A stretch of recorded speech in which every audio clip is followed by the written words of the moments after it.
Hey everyone, I'm Craig and welcome back to Who Cares. This is part 3 in a series regarding the tragic murder of Iryna Zarutska, which took place August 22nd while she was riding the Charlotte light rail system known as the Blue Line. Well, since then, this incident triggered the North Carolina State Auditor to investigate and audit the transit system. The report was made available 39 days after the murder. So today, we're going to pull apart that report. So when we look at the findings, they paint a picture of a city doing too little, too late, while riders are left exposed. Now, the Charlotte area transit system known as CATS has 2 rail lines, the blue and the gold. The rail fleet has 48 light rail cars, of which only about 20 cars are in service at a time on the blue line, and they're spread across 10 trains, 2 cars per train. Also, each car is a separate container and does not facilitate passenger movement between them. So basically a trap with no escape if something were to happen while the train is in motion. In the Gold Line, well, just 6 streetcars total, of which I believe only 3 are running at a time.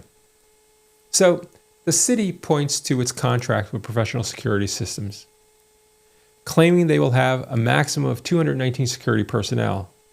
Now that sounds impressive, but peel it back. Only 39 are armed and split over 3 shifts. That's about 13 armed PSS officers on duty at any given time. Also not in the auditor's report is that CMPD is providing an additional 24 CMPD off-duty officers, or 8 per shift. This brings the total of armed officers available per shift to 21. That was good news. But even then, not all are on the train, as some are supervisors, dispatchers, or stationed at bus facilities. On the Blue Line with 10 trains rolling, you simply don't have enough armed staff to cover them all. At best, a handful of trains see an armed guard. The rest see nothing. The auditor's team also found contract shenanigans. The unarmed security contract was restricted to CBI certified firms, a local business inclusion program. Now, that eliminated other contract bidders right from the start. Internal emails even hinted at partisan motives, tying contract decisions to fighting state Republicans. Safety turned into politics.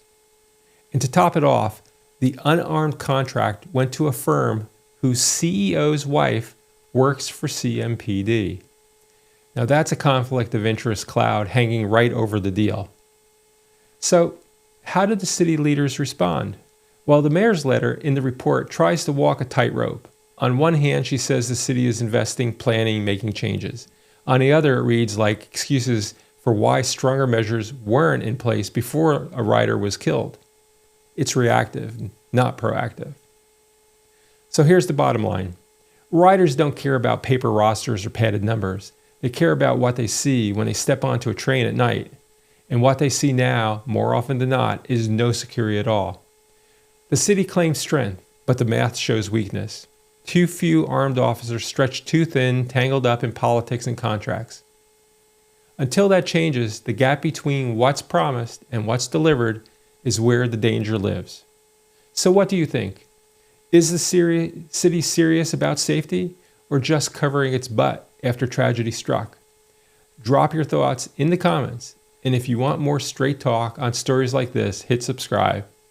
See you next time in part 4, where we break down CATS and the mayor's response to the auditor's report.